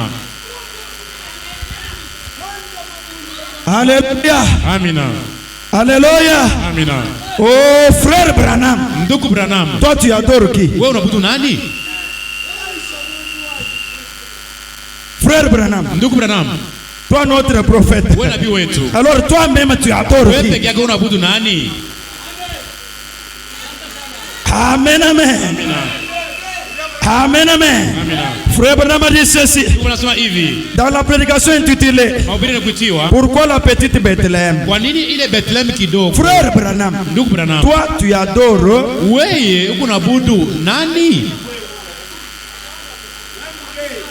Alléluia. Amen. Amen, amen. Frère Branham dit ceci. Pourquoi la petite Bethléem? Prêchez le 14, 12, 65, 63. 14, 12, 63. Regardez ce que celui qui est à côté de toi va se fâcher ou pas. Amen, amen. 126. Paragraphe 126. Je me suis dit, Billy, c'est merveilleux. J'aurais aimé voir cette puissance de la part de Dieu que tu as pour te tenir là au milieu de tout cet éclat d'Hollywood. Et donner un témoignage par Jésus-Christ. Mais Jésus-Christ n'était pas un juif. Vous croyez que Jésus n'était pas juif? Amen, amen. Jésus-Christ n'était pas un juif. Jésus était Dieu. Branham a dit, pas un juif. Il n'était ni un juif, ni un gentil. Il était Dieu créé dans la chair. Jésus était Dieu créé dans la chair. Frère Branham a dit, nous ne sommes pas sauvés par le sang d'un juif.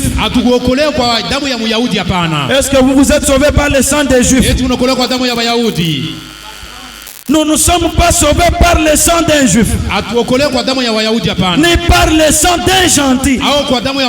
Nous sommes sauvés par le sang de Dieu. Il était Dieu, rien de moins. Il n'était ni juif, ni gentil, puisqu'il y avait en lui le sang créé par Dieu. Écoutez frère Branham, si il était un juif ou un gentil, alors nous sommes tous perdus. Si vous croyez que Jésus était juif, alors nous sommes tous perdus. Branham a dit, il était dans la chair. Il était Dieu dans la chair. C'est juste. Maintenant 127. Maintenant Branham, toi tu adores quoi? Frère Branham a dit, je n'adore pas un juif. Mais toi tous les jours, même Manuel ou Maria. Anumwena Yuda ou Wamani Dambani, seulement c'est juif. Non, non, lui n'était pas juif. Il était Dieu. Frère Branham dit, je n'adore pas un juif. J'adore Dieu. Quand j'adore Jésus-Christ, je n'adore pas une fiction, une certaine image. Je n'adore pas une fiction ou une certaine chose historique. Mais frère Branham dit, mais qu'est-ce que moi j'adore? J'adore Jésus-Christ. La présence de Jésus-Christ maintenant.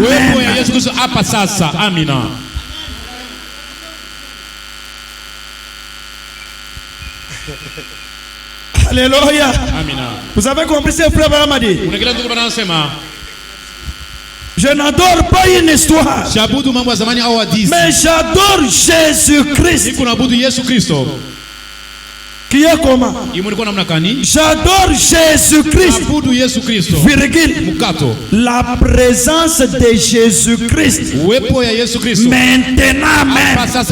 Branham explique, il dit, c'est-à-dire sa parole qui est rendue manifeste, c'est dans cet âge.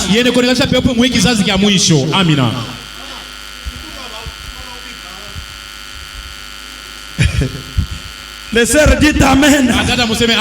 J'adore Jésus-Christ. C'est-à-dire la présence de Jésus-Christ maintenant même. C'est-à-dire sa parole qui est manifestée dans cet âge. Alléluia. Qu'est-ce que frère Branham adore? La présence de Jésus-Christ. Maintenant même, sa parole manifestée dans cet âge. Dites Amen. Dites Amen. Wamba wenze bishi. Ukunasema kukinywa na unasoma. Pindi hadi baba leo jubenga bwaji. Asa pale unasoma, wewe unakatala njia ya nini? Wewe unakatala njia ya nini? Papa Isaac, c'est comme ça aussi chez vous. Papa Isaac, njoo vile na kwako, njoo vile.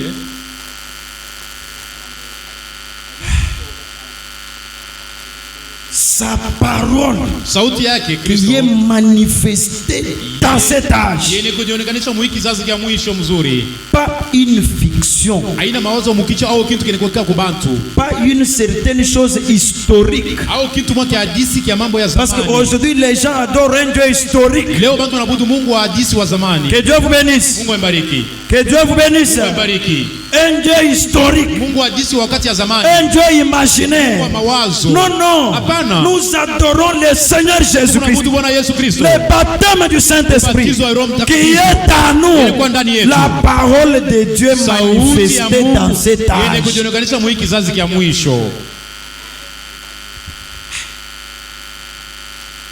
Interpréter mukiluba tutafsiri mukiluba njoo mshikie mzuri eshi muchibembe au mukibemba njoo usikie mzuri. Amen, amen. Amina, amina. William Marion Branham. Que Dieu vous bénisse. Mungu amebariki. Que Dieu vous bénisse. Bwana awabariki. Vous savez pourquoi nous n'avançons pas? Unajua kwa nini atusonge kumbele? Parce que nous ne croyons pas. Kwa maana atuamini asema c'est lui en qui nous avons. C'est qui? C'est Jésus-Christ. La présence de Jésus-Christ. Pas hier. Maintenant même. Sa parole qui est manifestée dans cet âge. Je vous enverrai Élie le prophète. Élie Nabi. Amina.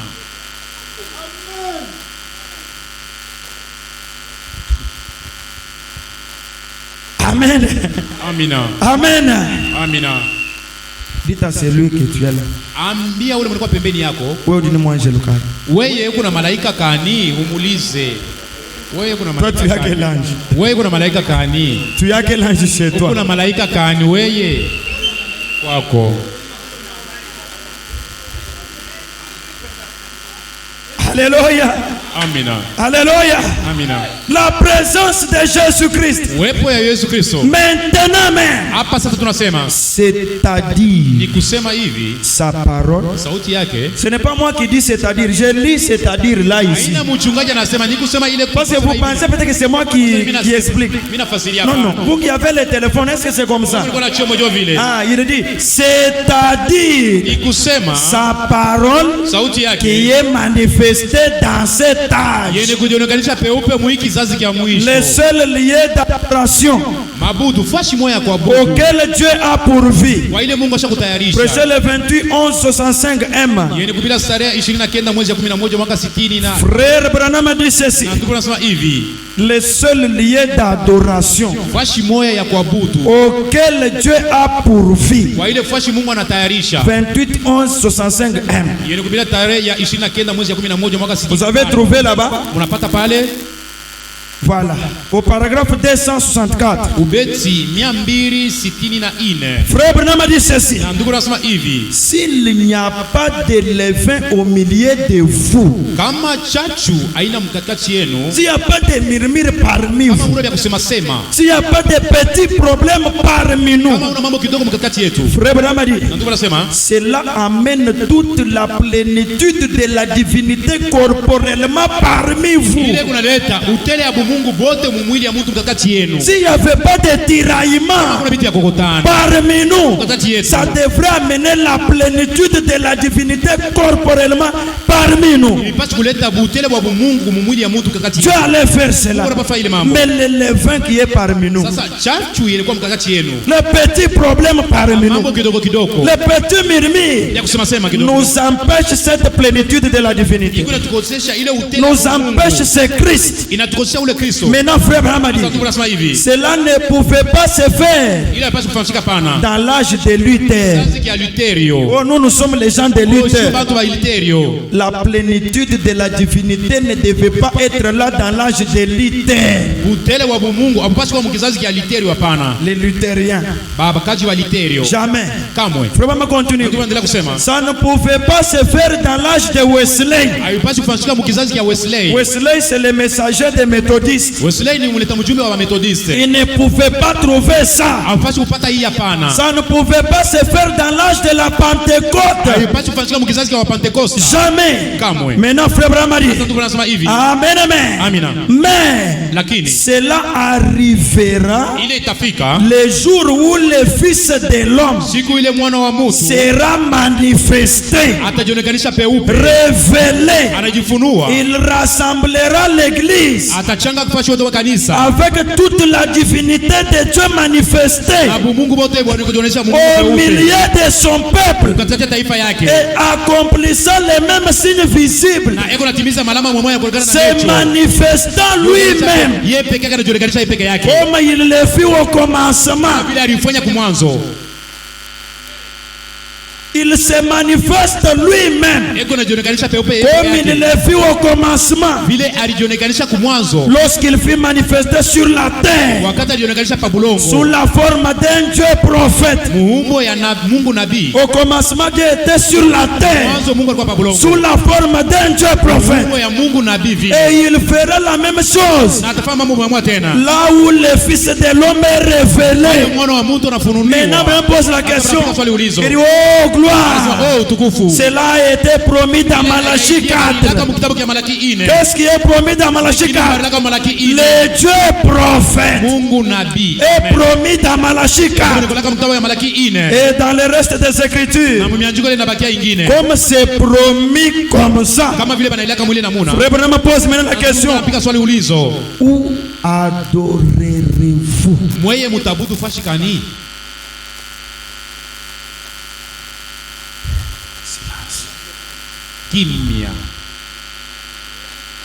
Dieu prophète en Malachie 4. Maintenant il vous pose la question.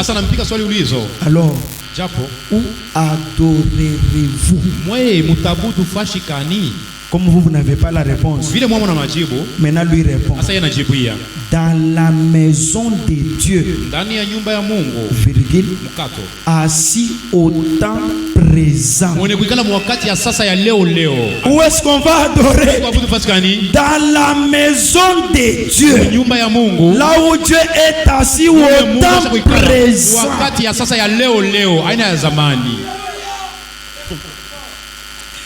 Amen, amen. Amina, amina. Car moi je n'invente rien. Moi je lis frère Branham. Si tu as la révélation, gardez-la pour vous-même.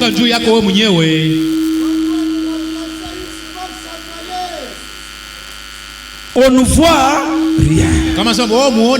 Écoutez frère, on n'écoute rien. On voit que frère Branham qui dit ça. Où est-ce que vous allez adorer? Il dit dans la maison de Dieu, virgule, assis au temps présent.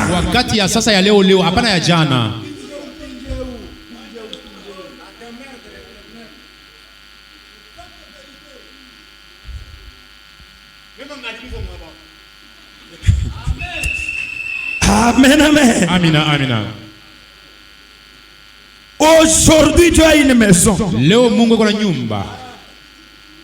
La maison de Dieu aujourd'hui. Du temps de Jésus, Jésus a dit: oh Seigneur, tu n'as voulu ni corps, ni offrande. Tu n'as voulu ni argent, ni offrande. Mais tu m'as formé un corps.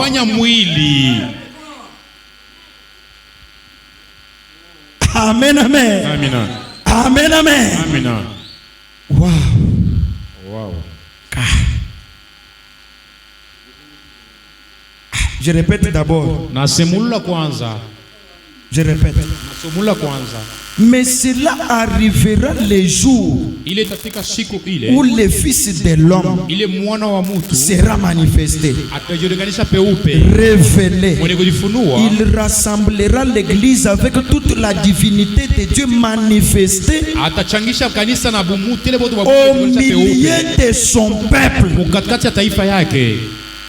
C'est toute la divinité manifestée au milieu de son peuple. Et accomplissant les mêmes signes visibles, se manifestant lui-même comme il fit au commencement, lorsqu'il fut manifesté sur la terre sous la forme d'un Dieu prophète. Oh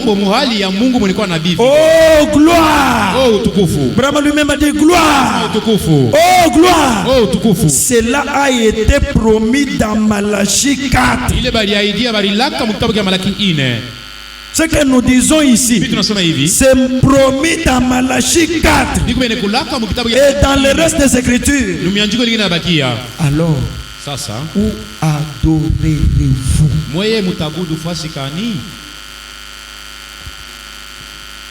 Abraham répond: nous adorons dans la maison de Dieu, assis au temps présent.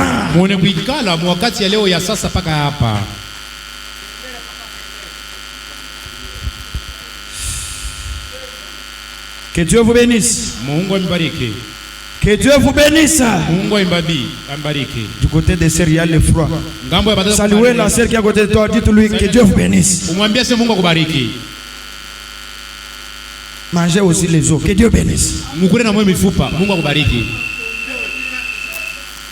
Amen, amen. Amina, amina. Frère Branham dit ceci: Dieu est dévoilé. Prêchez le 14, 6, 64. 117. Branham dit bon. Autrefois, si un homme allait au-delà de ses voiles, c'était une mort subite. Que Dieu vous bénisse. Que Dieu bénisse. Mungu ambariki. Les gens adoraient Dieu dans l'Ancien Testament. Watu wanataka kuabudu Mungu mwakano la kale. Le voile était devant. Pazia ilikuwa kumbele ya Et watu. Dieu était derrière le voile. Na Mungu alikuwa kumgonga pazia. Si quelqu'un traversait le voile, Kama mtu anatambuka ile pazia, il allait mourir. alipashi kufa paka pale.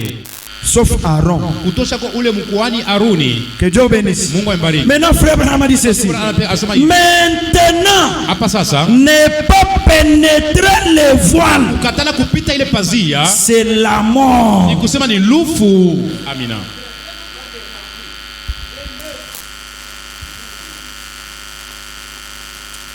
Wow. Wow. Les oreilles sont cassées. Mashikio yanavunjika. Les choses ont déjà changé. Vitu bisha kubadilika. Amen, amen. Amina, amina. Il est vivant. C'est froid. Ni baridi, amujibu. Il est vivant. Il est ressuscité. Qui est ça? Qui est ça? Et c'est Jésus-là. Na ule Yesu ule est assis dans la maison de Dieu atokela munyumba ya Mungu au temps présent. wakati ya sasa ya leo leo. Amen, amen. Amina, amina. Wamonu bele kabiri makuta muntu. Unaona baraka tuna fedha humu hapa wekelo hapo banaibamba. Que Dieu vous bénisse. Mungu ambariki. Alléluia. Amina. C'est Jésus là. Ule Yesu ule Bwana est assis Yesu dans la maison de Dieu nyumba ya Mungu au temps présent. wakati ya sasa leo leo. Frère Branham a dit, Ndugu nasema l'ange du Seigneur lui-même, malaika wa Bwana yeye mwenyewe il va répondre à Dieu ataenda kujibu kwa Mungu pour m'avoir dit de dire aux gens Mnyambia sasa niseme kwa mbeba watu de croire à moi. wanyamini kwangu mie.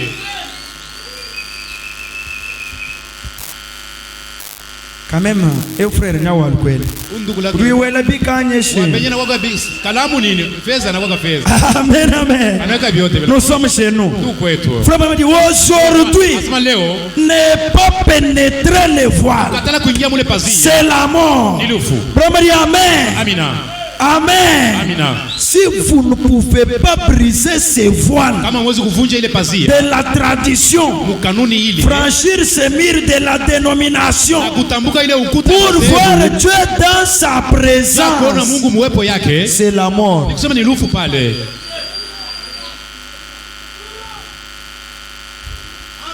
Si vous ne pénétrez pas derrière les voiles Kama mwingie kumgonga pazia et voir Dieu na kuona Mungu dans sa puissance, uwezo yake, c'est la mort. kusema ni lufu pale. Alors qu'autrefois, Na mara nyingine c'était la mort kwa ni lufu au-delà du voile. kwenda ile nje ya pazia. Maintenant, Hapa sasa de rester à l'extérieur, kwa nje qui est la mort. na ni lufu pale. Que Dieu vous bénisse. Mungu ambariki. Écoutez, frère Branham maintenant. Mungu sasa Qu'est-ce qu'il dit? anasema kitu gani? Tous les propitiatoires est là, Bintu vyote vya kutosha manzambi pale biku pale qui étaient dans vile vilikuwa les kule lieux très saints là. Ashi takatifu. Tous les propitiatoires Vile vitu vyote vya kutosha manzambi yote est là biku pale et exposé au regard de tous. na biku inakuwa peupe, bantu wote wazo biangalia na mecho. N'importe qui peut le voir. Mtu yoyote anaweza kuviona na mecho yake. Le voile est déchiré. Pazia basi kuipasula. Frère Branham lui-même a Yeye dit, pekee anasema gloire à Dieu. kufu kwa Mungu. Tous les propitiatoires est Vitu vyote vya exposé kutosha zambi yuko au pale. regard de Na tous. kumbele bantu wote wanabiangalia na mecho.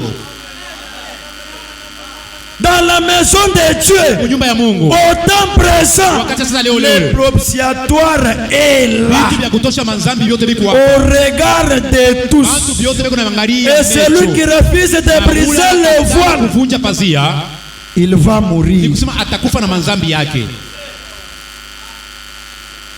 Mais celui qui pénètre, Ula tengia mule il verra Dieu dans sa puissance. ataona Mungu muwezo yake vile. Le septième saut. Muhuri ya saba. Les choses du septième saut. Bintu vya mihuri ya saba. Alléluia. Amina. Alléluia. Amina.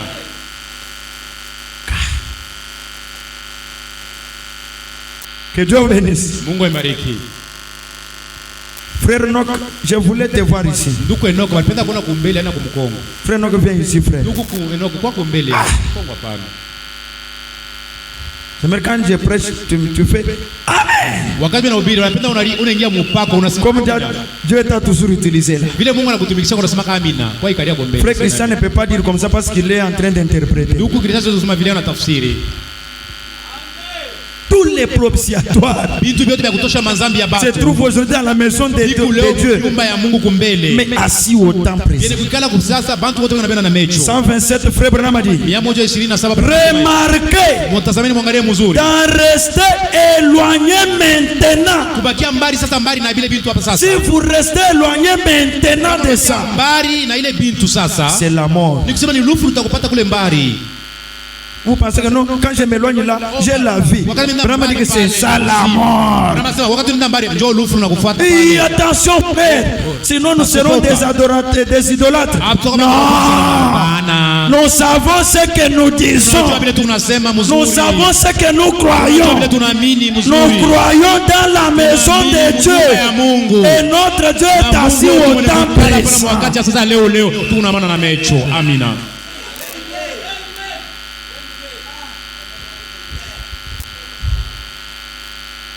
Wewe jumva diba mbani Branham wantumba jumva bishi. Wewe pale pale Branham wantumba unasikia namna gani ndani hapo?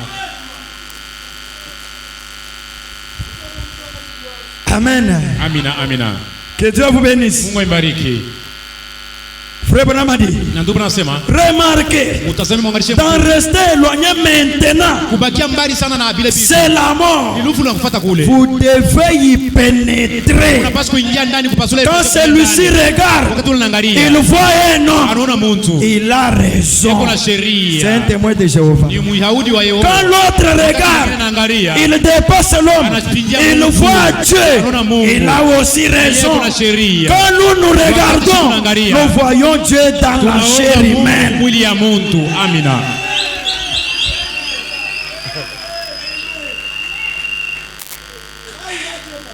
Nous ne pouvons pas fuir la vérité à cause des idolâtres.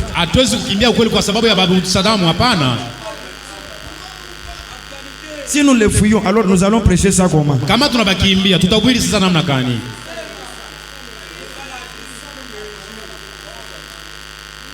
Que Dieu vous bénisse. Que Dieu vous bénisse. Ou bien nous allons prendre ça, nous cachons.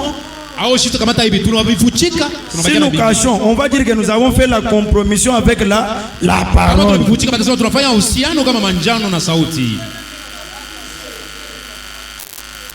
Quand j'ai dit que nous adorons Dieu, le Saint-Esprit qui est en vous, n'est-ce pas tous vous avez dit Amen? Je répète d'abord. Frère Branham a dit, nous n'adorons pas un bébé dans la crèche, mais nous adorons Dieu en vous. Disons Amen. Nous adorons Dieu en vous. Là c'est correct. Mais maintenant il change la face. Que Dieu vous bénisse. Quand il change, vous vous fâchez. Ou bien vous commencez à dormir. Si vous voyez quelqu'un qui dort et qui refuse ça, nous avons lu, je pense, mercredi, Branham a dit que ce gars-là est fou. Le mercredi, Branham lui-même a déjà parlé. Il dit que c'est lui qui réalise ça. Il voit la parole faite chair. Il dit que moi je ne crois pas. Branham dit que ce gars-là est fou.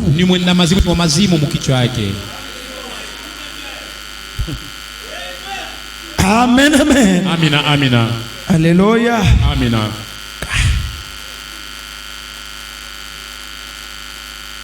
Daniel l'a dit. Danieli alisema hivi, ceux qui entendront ces choses, que Dieu vous bénisse.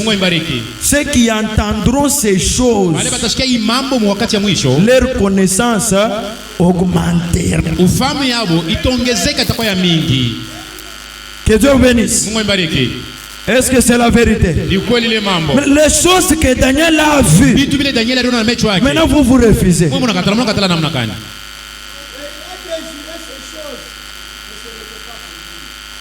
Frère Branham continue. Il dit ceci. Amen, amen. Vous devez y pénétrer. Unapaswa kuingia mule ndani ya pazia mupasule. Vous devez y pénétrer par ce voile. Unapaswa kuingia kwa ile pazia. Sinon, Kama pana, vous n'y pénétrez pas. hamutaingia mule ndani ya pana. Si vous ne pénétrez pas, c'est ça la chair qui est le voile. Et moi, Joseph, je suis derrière. Je suis en train de parler. Je suis en train de parler. À supposer que je suis Dieu. Maintenant, frère Abraham a dit, vous devez pénétrer ce voile. Vous pénétrez cette chair. Et vous venez derrière. C'est là qu'il y a Dieu. Mais si vous refusez de pénétrer, frère Branham a dit, alors, sinon, vous n'y pénétrerez pas.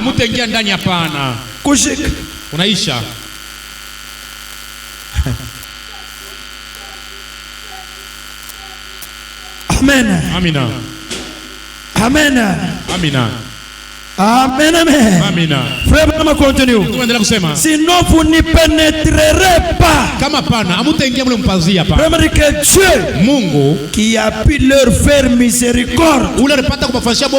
Mais souvenez-vous de ce qu'il en était. Qu'est-ce qui a fait qu'il trouve la miséricorde? Frère Branham a dit, souvenez-vous de ce qu'il en était et qui avait produit leur miséricorde.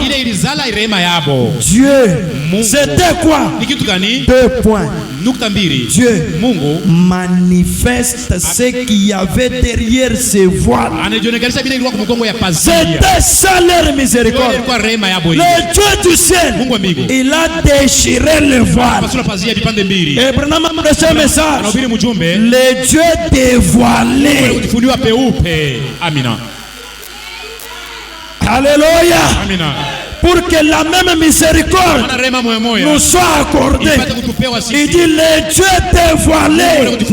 Il a dévoilé Dieu aujourd'hui. Les gens n'ont pas compris. Il vient encore. Il dit aujourd'hui, je vais vous prêcher le Dieu puissant dévoilé devant vous. Alléluia. Amina. Pour que Dieu accorde la miséricorde, il faut que Dieu se dévoile. Il faut que Dieu se dévoile. Les gens de la Odyssée n'ont pas compris ça. Branham vient dire, oh Dieu est mal compris aujourd'hui. Dieu est mal compris. Il prêche sur ça. Ils n'ont pas compris Dieu. Comme ils n'ont pas compris, ils traitent la parole de Dieu de la mauvaise chose, de la télépathie mentale, alors que c'est Dieu manifesté dans la chair. Et frère Branham a dit, il prêche un message. Alors, j'accuse cette génération. J'accuse cette génération. Aujourd'hui, le même Dieu qu'ils avaient crucifié au Calvaire, les Juifs l'ont crucifié. Ils ont fait cette chose. Mais aujourd'hui, le même Dieu, dans la chair humaine, ils font la même chose. Alors j'accuse cette génération pour avoir crucifié de nouveau la parole de Dieu. Alléluia. Amina. Oh, je me sens bien. Ce n'est pas une fiction. Ce n'est pas une imagination. Mais c'est la réalité.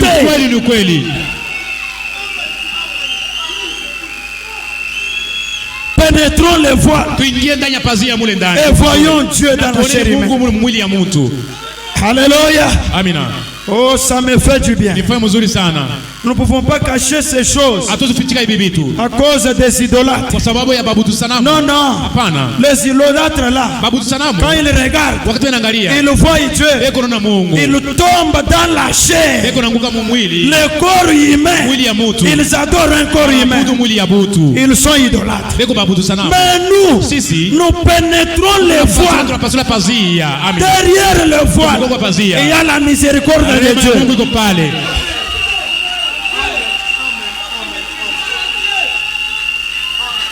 Alléluia. Amina. Oh, merci Seigneur Jésus. Asante sana Bwana Yesu Kristo. Seigneur Jésus, merci. Bwana Yesu asante sana. Amen, amen. Amina. C'est la vérité. Ni ukweli. Qu'est-ce qui nous sépare des dénominations? Ni kinini kinatutenganisha na madhehebu? C'est parce que kwa maana sisi nous l'avons vu. Tulimwona na macho yetu. Frère Branham pose la question. Branham pia swali ulizo. Ne suivez le titre de Frère Branham. Ufuate ile kichwa ya mahubiri ya Il prêche un message intitulé Tournez les regards vers Jésus. Amen, amen. Amina. Maintenant dans cette prédication, il te pose la question. Quand Judas a vu Jésus, il a vu une marchandise. Quelqu'un qui pouvait vendre à 30 pièces d'argent. Quand Pilate a vu Jésus, il a vu un homme juste. Amen, amen. Quand les Juifs ont vu Jésus, Pierre a vu le Messie. Maintenant vous, quand vous les regardez, qu'est-ce que vous voyez? Qu'est-ce que vous voyez?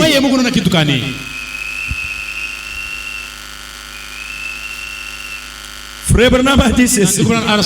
Amen, amen. Qu'est-ce qui avait donné la miséricorde pour ces gens là-bas? Frère Branham a dit, Dieu manifeste ce qu'il y avait derrière ces voiles. Observez ce qu'il avait, ce qu'il y avait. Frère Branham a dit, observez ce qu'il y avait derrière le voile. La parole. Qu'est-ce qui était derrière le voile? C'était la parole. Qu'est-ce qu'il y a derrière le voile aujourd'hui? C'est toujours la parole. Quand tu regardes, qu'est-ce que tu vois? Quand tu regardes, qu'est-ce que tu vois? Vous pensez que Sylvain quoi l'a chanté au hasard?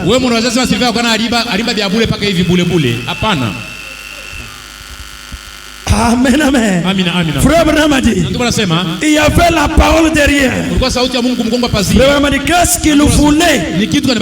La parole. Qu'est-ce que c'était? Elle dans l'arche. Quand on transportait l'arche, au-dedans là-bas, il y avait la parole. Frère Branham a dit, c'était la parole que ce voile caché. Le voile l'a caché la parole. L'arche cachait la parole. Vraiment du foyer. Et Jésus était cette parole. Jésus qui est la parole était caché derrière le voile. Frère Branham a dit, et il est cette parole. Jésus qui est la parole qui était caché derrière le voile. C'était en ce temps-là. Maintenant il dit, et il est cette parole. Et le voile de sa chair l'a caché. 128 maintenant. Frère Branham a dit, et aujourd'hui, le voile de la tradition cache la parole des nouveaux. Alléluia. Amina. Alléluia. Amina. La parole est de nouveau cachée. Frère Branham continue. Amen, amen. Et aujourd'hui, le vol de la tradition cache la parole de nouveau. Ils disent, ce n'est pas vrai. Quand nous prêchons ici, les autres là-bas dans leur cœur là, ils disent que ce n'est pas vrai. Frère Branham les connaissait. Qui dit que c'est vrai? Moi je dis que c'est vrai. Amen. Maintenant qui dit que ce n'est pas vrai?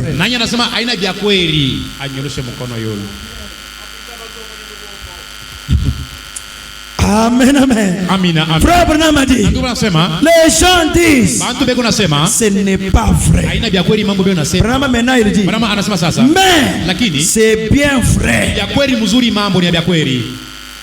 Dieu en témoigne. Mungu eko nashuhudia hii mambo. Il fait retentir ce qu'il est. Eko nafanya aririshe bantu bashike kile eko. Éclatant comme le soleil. Eko nangala sa vile jua. Devant tous. Mbele bantu bote. Et il ne le voit pas. Abamone na mecho yabo hapa. Oh Dieu. Oh Mungu. Sois miséricordieux envers nous. Wana rehema yako kumbele yako. Seigneur, sois miséricordieux envers nous. Tunaomba rehema yako kumbele yetu. Tu as tout fait.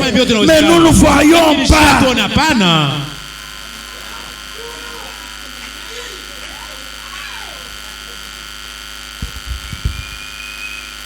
Nous adorons le Dieu Tout-Puissant dans la divinité de son Fils, dans sa maison, assis au temps présent.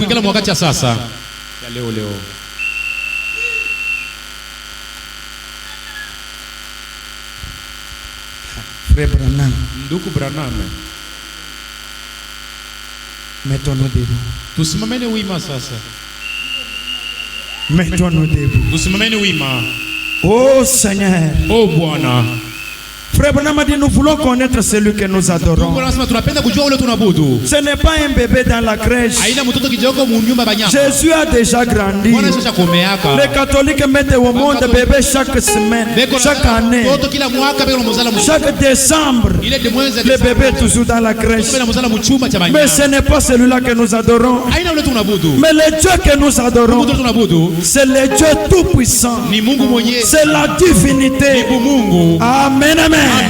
C'est le Dieu Tout-Puissant dans la divinité de son Fils, le Seigneur Jésus-Christ, qui est caché derrière le voile, le Seigneur Jésus qui est au-dedans de mon âme. Je n'adore pas un Dieu étranger, je n'adore pas une fiction. Je dis, oh toi le Dieu qui est dans mon cœur, je t'adore ce matin. Parlons maintenant notre Dieu. Pendant qu'on nous balance la musique, parlons au nom du Seigneur. Oh Jésus, reçois nos âmes devant toi. Parle-nous, Seigneur, de Tout-Puissant.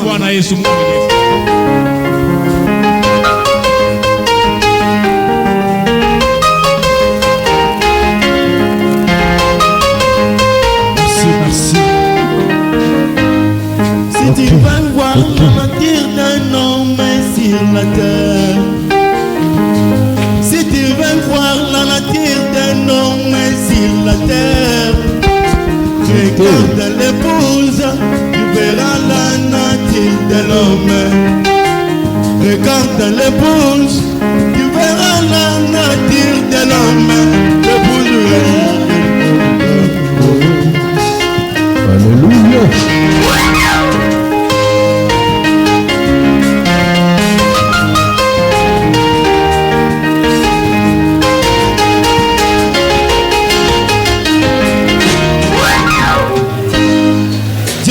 Au ciel, réservé son adoration. Il était adoré. Alléluia. Nuit et jour par ses anges. Mais quand il a vu l'épouse plongée dans le péché, il n'a pas supporté. Il a abandonné sa gloire. Alléluia. Il était descendu pour mourir à la place de l'épouse. Oh Seigneur Jésus, exactement c'est la vérité.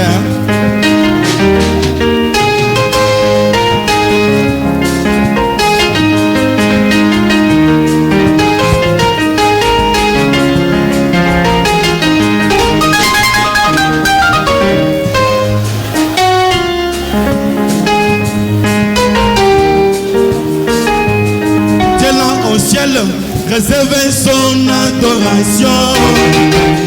Il était adoré, nuit et jour par ses dangers. Mais quand il a vu l'épouse plongée dans le péché, oh, il n'a pas supporté, il a abandonné sa gloire. Il était descendu pour mourir à la place de l'épouse. À la résurrection, il a justifié pour toujours. L'épouse est devenue sa tâche spirituelle.